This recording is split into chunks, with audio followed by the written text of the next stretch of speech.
Hey, Omnibus 3. I just wanted to touch base with you guys, and I wanted to make a video for you all, as I will be sending you fairly shortly a take-home test for over the break. It shouldn't take you more than one day.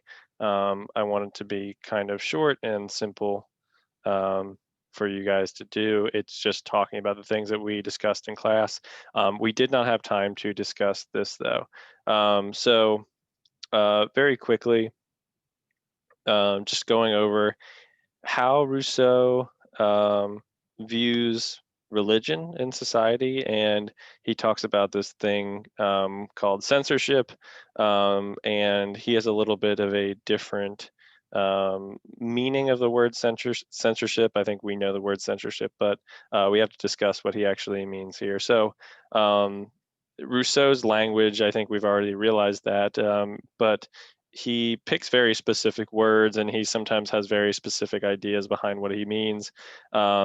Just as if you were to read Hobbes or Locke and listen to their discussion of the state of nature or of the social contract, they all have specific terminology they use with its own tweaked meaning. And Rousseau means specific things when he uses the term democracy or when he uses the word sovereign or state. So what does he mean when he uses the word censorship? Um, During the Enlightenment, censorship meant the government telling people what they could and couldn't say, and there were many laws put in place to keep people from speaking out against the state or speaking out against the church, and they wanted to maintain some form of consistency. So I think probably a modern day example we would probably say might be what we know of China. Or even possibly our own government. When you think of our own government does view some of the things that we do. I know we sometimes like maybe jest about it, but I mean, I think it does happen.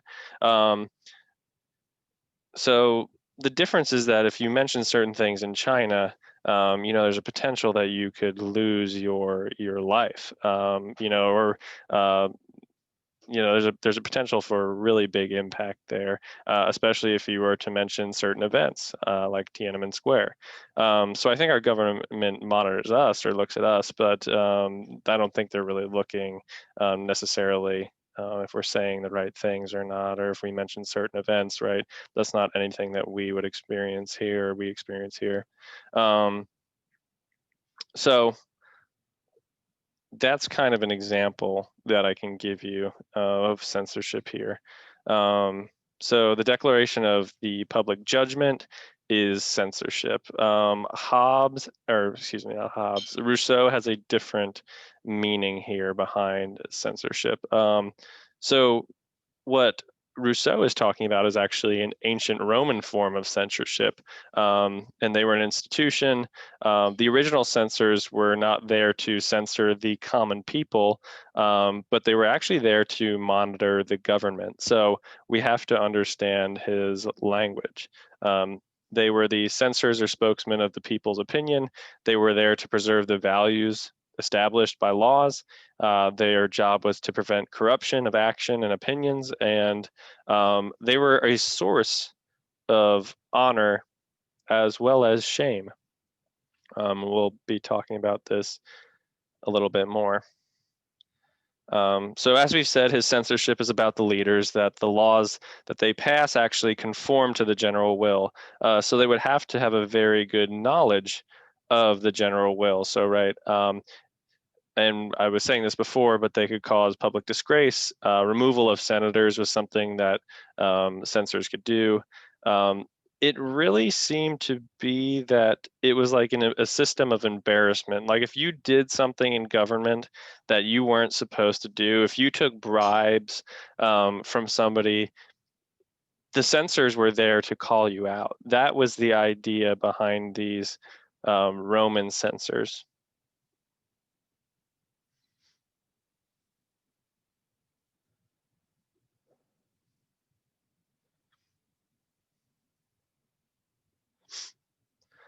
So his idea here, if we had to sum up his idea of censorship, I think we would say that a government is only as good as the people who run it.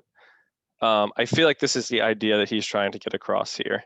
Um, if there's no accountability, there will be no upheld social contract, in his opinion or in his mind. And I tend to agree with him. Um, the censorship is also not this constant viewing of people in government where they have people following them around 24/7, making sure that they follow the law, but it becomes a passive form of moral checks and balances. So people in government positions have to ask themselves, is what I'm about to do going to go against the law? Is it going to get me in trouble? Am I going to get in trouble for this? Just as you might ask yourself the same question in certain situations, that's the thing that's going to keep you from acting. Rousseau doesn't want a people that's afraid of its government. Rousseau wants a government that's afraid of its people. Um, And so, an example that's kind of interesting in history is one in regards to the practice of dueling. So, you could use pistols or swords to avenge somebody's honor. And there was a practice in dueling where you could bring a second along with you to duel. And the job of the second was to negotiate on verbal terms before the duel to begin to try and reprimand the insult to restore your honor. So the wrong person was basically looking for an apology, like for their honor. And if the problem isn't resolved by the seconds, then the seconds will load the pistols and the two will shoot at each other.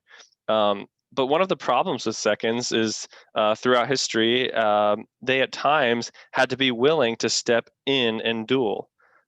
They were a backup, a second in command. And actually, it's in the Kingdom of France that the use of seconds in duels was a craze in going on there. Um, it's actually going to be during the Napoleonic Wars. I don't know if anybody's ever seen a movie called The Duelists, um, but it is about two men that basically make a pact, and they duel. I don't want to exaggerate the number because I don't really recall off the top of my head, but I think it's like they duel over 50 times in their own lifetime. And it got to the point where they were dueling with swords, and they made a decision that if they were in an 100-mile radius of each other and they knew it, they were both in the French military, but if they were in a 100-mile radius of each other and they knew it, they would actually go and duel each other. This was something that they had made a pact to do. Um, but the reason I bring this up is not because of the idea of dueling itself. It's because we can actually see an example of censorship here, um, or how law sometimes falls short, but citizens of a kingdom or of a population actually have more sway on what people think or do than the government itself. So the use of seconds in duels, which had been carried to the point of being a craze in the Kingdom of France, was abolished by the following few words of a king's edict. He said, "As for those who are cowardly enough to call upon seconds, this judgment anticipated that of the public and suddenly fixed it. But when the same edicts tried to declare that it was also an act of cowardice to fight duels, which of course is quite true, but contrary to common opinion, the public mocked this decision.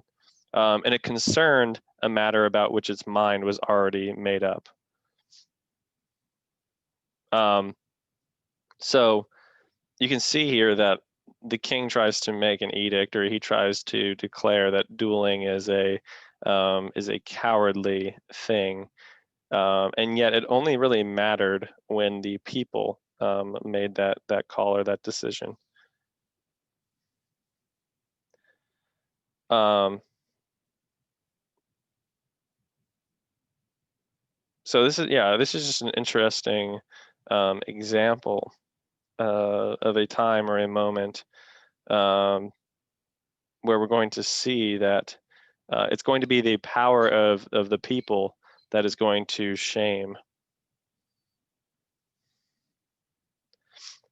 Um, something else for us to think about here beyond this power of censorship is Rousseau gives us a standard critical to the politics and society of his time. Um, to judge his own politics. So he's giving us his standards of what he thinks a government should be based on his current surroundings, not necessarily of what we should definitely do. So our first review point here, these are kind of review, but we have the individual will versus the general will. And if you'll recall, Rousseau much prefers that we follow the general will and deny our own individual will. He's much more concerned about the collective of people, and he's concerned about an individual's happiness. Secondly, you'll remember that he wants a society to pursue social unity instead of factions.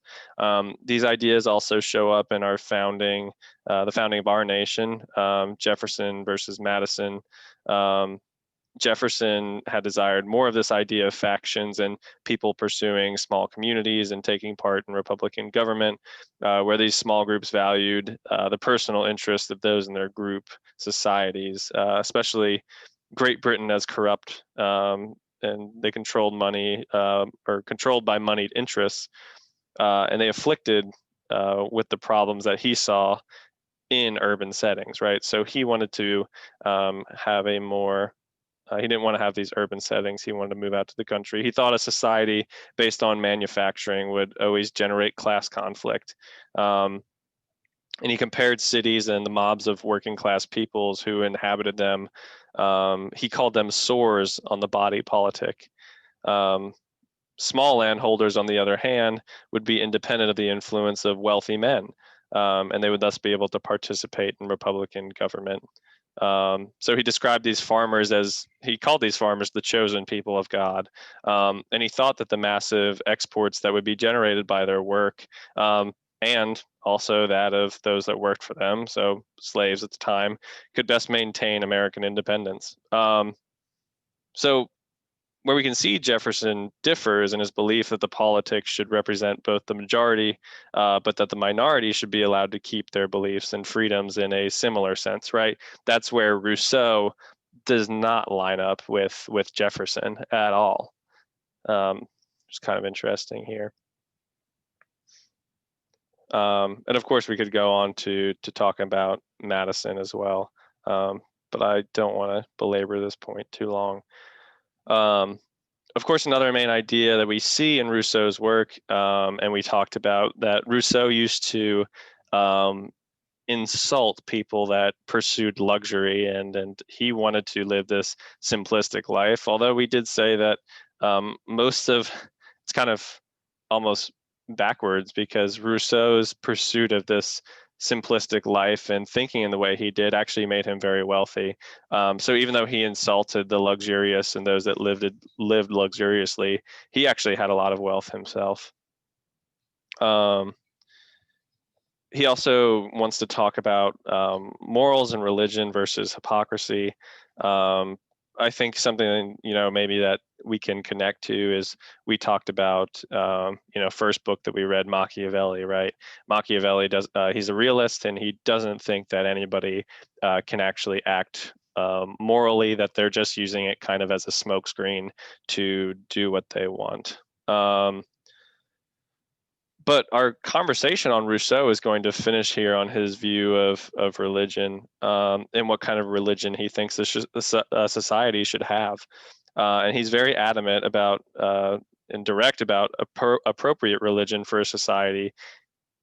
This is where you and I will disagree with Rousseau, or I think we'll come to a passing point with Rousseau, that he does not think that Christianity is the religion for society, but he doesn't exactly think that any specific, and this is what we're going to talk about, he has this concept known as civil religion, where he doesn't really think any religion is fit for society. He wants to water down religion to this point where it is very vague. It's kind of like the general will, though, right?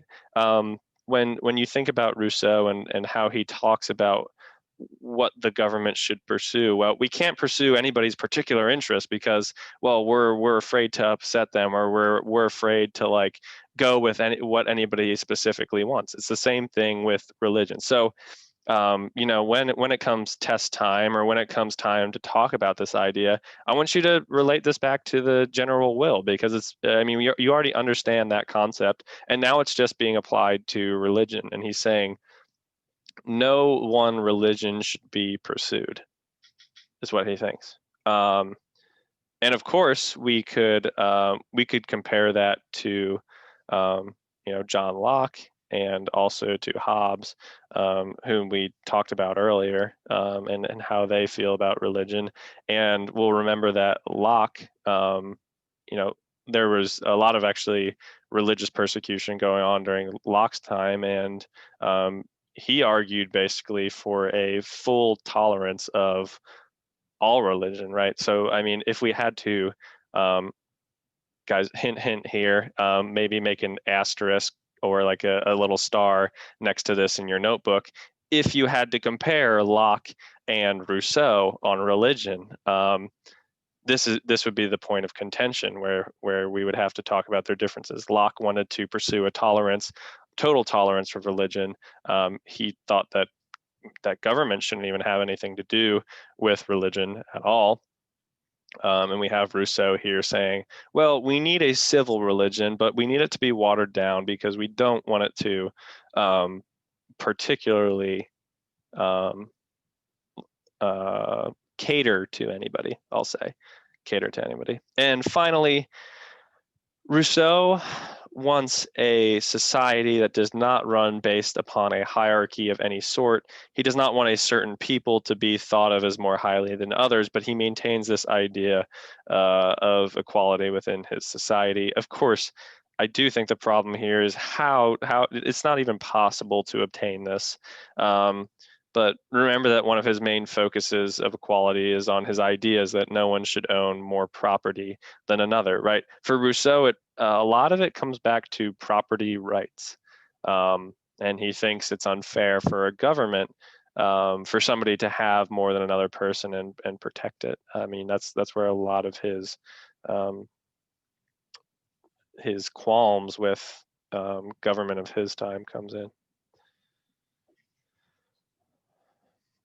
We've talked about this before, but the form of government that is best may differ, and it does differ according to Rousseau, and it differs based upon the few factors. So it differs based upon land mass, and it also differs based upon population. But he does land on the idea that he prefers aristocracy over monarchy or democracy. Um, so just kind of a review here.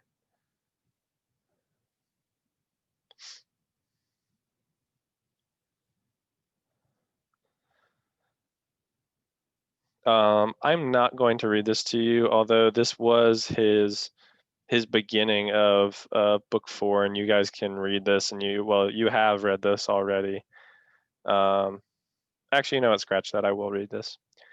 As long as a number of men gathered together regard themselves as a single body, they have only a single will, aka the general will, which is concerned with the survival and well-being of all of them. In this case, the state's machinery is all vigorous and simple, its rules and clear, luminous. There's no tangle of hidden agendas. The common good is always obvious, and only good sense. That is funny. The common good is always obvious. I don't think so.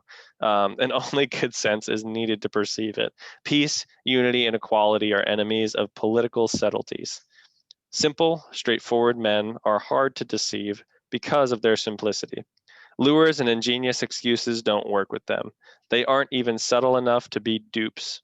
When among the world's happiest people we see a group of peasants gathered under an oak to regulate the state's affairs and always acting wisely, can we help scorning the sophistication of other nations, which put so much skill and so much mystery into making themselves illustrious and wretched? A state governed like that doesn't need many laws, and when new ones are needed, everyone will see that they are. The first man to propose them is merely putting into words what they all have been thinking, and there's no place here for deals or for eloquence in order to get passed into the law something that each of them has already decided to do as soon as he's sure that the rest will act with him. He kind of opens up book 8 here with, I actually think, maybe explaining the general will, and he better than he ever has done before for us.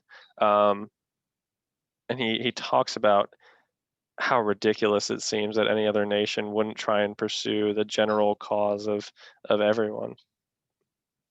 So this is a summary. Obviously, if you want to really understand at a level of depth and try and maybe relate to Rousseau better, you need to dig more into the reading. But he does say this, and this is a summary of his main points about civil religion. And hopefully we'll get to cover, most, if not all, of these ideas here in the book. This idea is important to him. Because more than censorship and more than the idea of the founder, Rousseau truly believes that this quote on quote religion, quote unquote religion, is going to be the glue that holds his society together. He believes that this religion will unite people. So let's take a look at what he believes here. I just want to make a note here that Rousseau, the problem I have with Rousseau trying to water down religion here is actually my problem is that it comes from scripture. When Luke 12:53 talks about, it says, they will be divided, father against son and son against father, mother against daughter and daughter against mother, mother-in-law against her daughter-in-law, and daughter-in-law against mother-in-law. And the reason that I'm bothered by this is because Rousseau's trying to create a religion that doesn't cause any of this.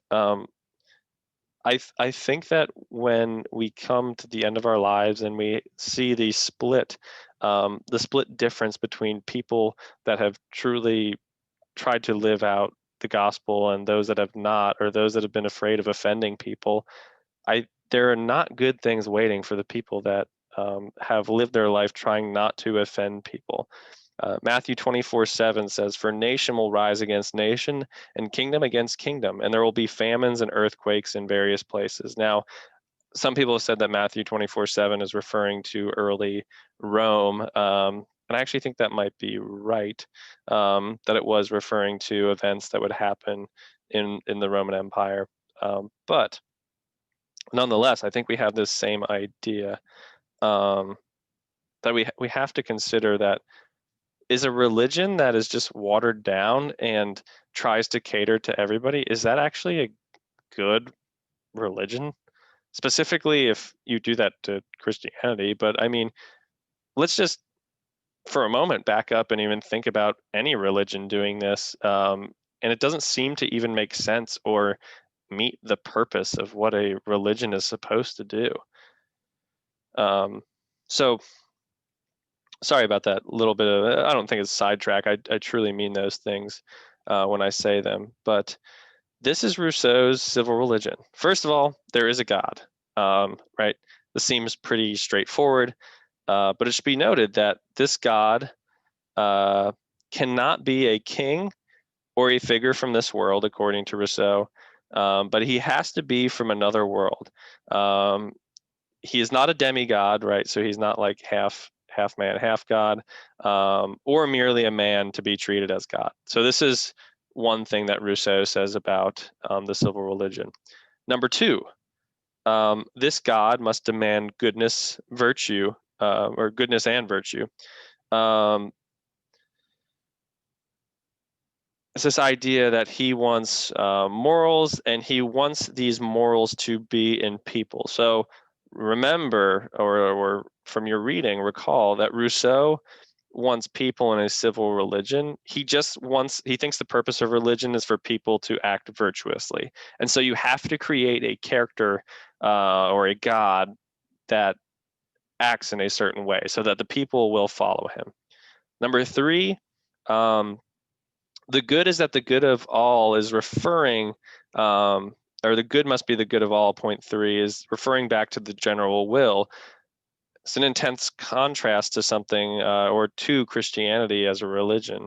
Yahweh, the God of Christianity, he's a God that acts for his own glory. And here we have Rousseau creating a religion where the good he is talking about is actually just what the people want. This is also where I have a problem with Rousseau. I think he's defeating the purpose of a religion in the first place. Religion isn't.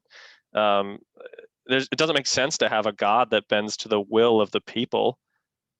It makes sense to have a God that is above people. Um, yeah, I mean, you can. Uh, I despise the idea of a religion where God is subservient to the will of the people.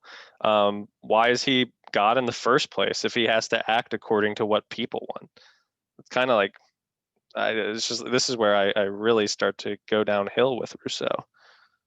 Um, and Rousseau isn't. I mean, Rousseau is like piecemealing together something that he wants to work for him, so we can get why it is this way. But he isn't really creating a god to worship. He's worshiping man. I mean, that's what he's doing here.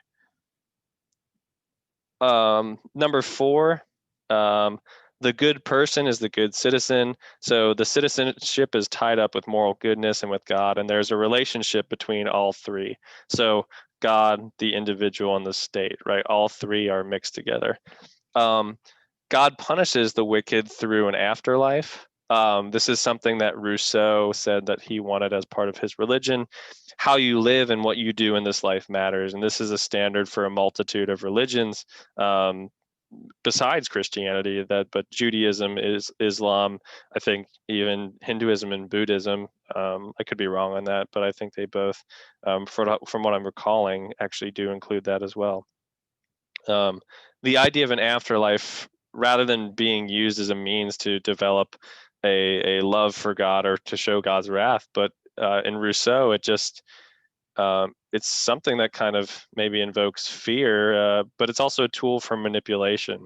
Um, so he uses the idea of an afterlife to develop a control over people is his idea.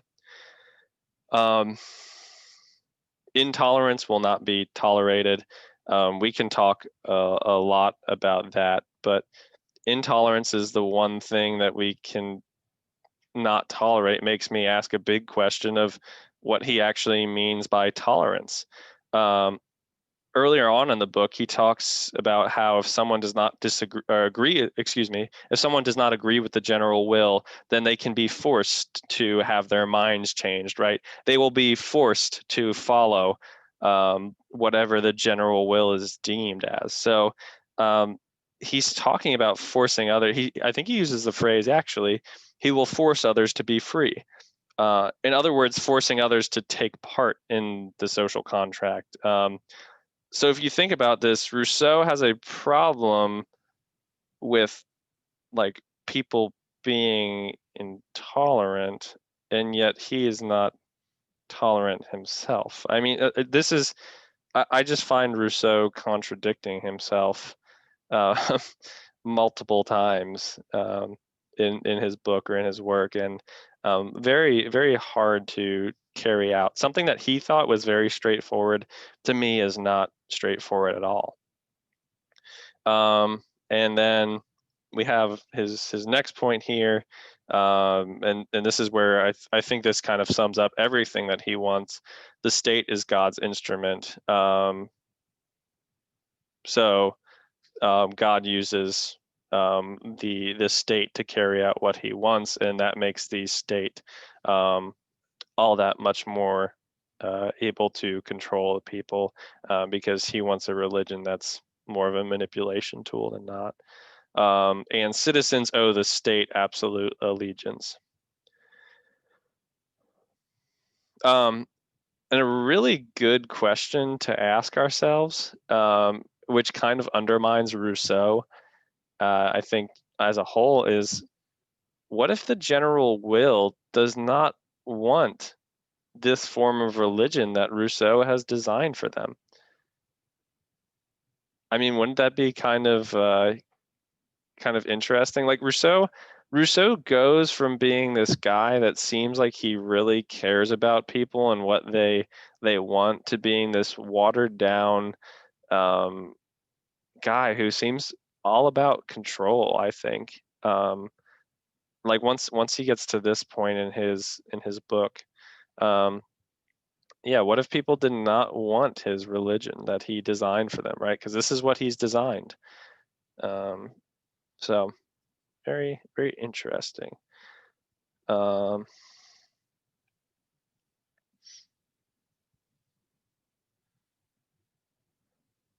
this is actually something we see in scripture too, and I just wanted to make a note of this. That when Paul is in Athens, it says Paul then stood up in the meeting of excuse me, Areopagus, and said, "People of Athens, I see that in every way you are very religious. For as I walked around and looked carefully at your objects of worship, I even found an altar with this inscription, 'To an unknown God.' So you are ignorant of the very thing you worship, and this is what I am going to proclaim to you. The God who made the world and everything in it is the Lord of heaven and earth, and does not live in temples built by human hands, and he is not served by human hands as if he needed anything. Rather, he himself gives everyone life and breath and everything else." So, what Paul comes upon in Athens is the in the Roman empires, he comes upon a group of people that tries to worship every god, and they worship every god out of some sort of like vague reverence for every god. But they even make an inscription that says, we want to honor the God that we don't know about yet. They're just trying to incorporate everything into their religion. And as I think about this, it kind of sounds a little bit like Locke, right? Locke's idea of like we need to tolerate all religions, but it also kind of sounds like Rousseau, because if you worship every God, do you worship any God? And I have an answer to that question. I'm not going to answer it right now for you all, but I think that's something that you need to think about or consider. Um, if you worship every God, do you actually worship any God? And that is actually that idea is universalism, right? Or there is this idea of universalism, the belief that all humankind will eventually be saved, and universalism ignores God's justice, and it creates a logical fallacy. Jesus says that he is the way, the truth, and the life, and that no one comes to the Father except through him.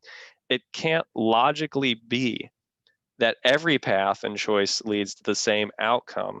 God very blatantly states that there are people that will go to hell. So in both of those scenarios, right, we we can't say that it's possible that every path would follow. Um, there has to be a right and a wrong. I think what universalism tries to do is it tries to just incorporate everything. It tries to do what they did in Athens and Rome during the life of Paul, where they just try to worship everything, any god. So um, yeah, Rousseau. Well, eventually you'll end up reading Karl Marx, but Rousseau would probably partially agree with somebody like Karl Marx, and you'll go into this a lot deeper later, probably with Mr. Alford, I would imagine. Religion is the opiate of the masses, but he also thinks that the masses need the opiate. He kind of says religion may be false, but it can be used to benefit humanity, and he thinks in founding and maintaining a regime. So this is really his main quote on the civil religion, and it is this. He says, "Now that there are no longer and no longer can be any exclusive national religions, tolerance should be given to all religions that tolerate others, so long as their dogmas contain nothing contrary to the duties of citizenship. Anyone who ventures to say, 'Outside the church is no salvation,' should be driven from the state, unless the state is the church and the prince the pope. Such a dogma is good only in a theocratic government," right? We talked about theocracy with Machiavelli.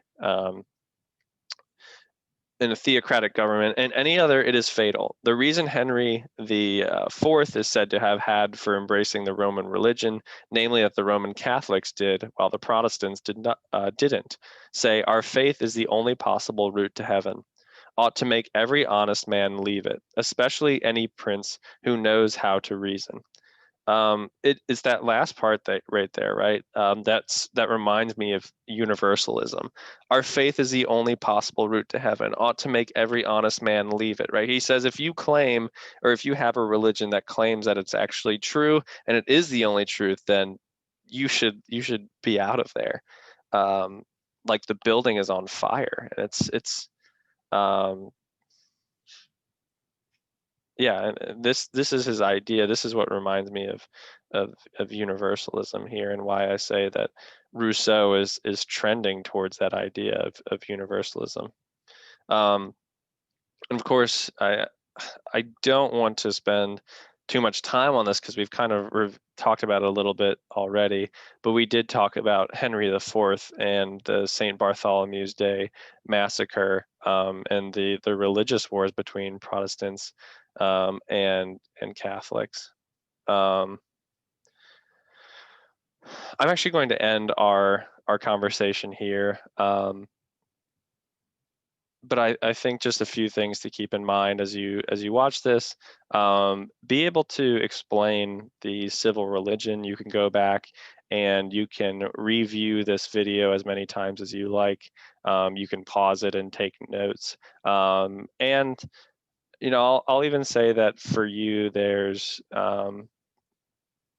since we really have kind of run out of time, um, you have a take-home test. I wouldn't bar you from using something like this to answer some of the questions on your take-home test. I'm going to give you full ability to access some of these resources that I've given you. So um, yeah, take this time to look at that, and take some time to actually try and go back maybe over Rousseau a little bit and understand what he means, or what he talks about with his concept of religion and government.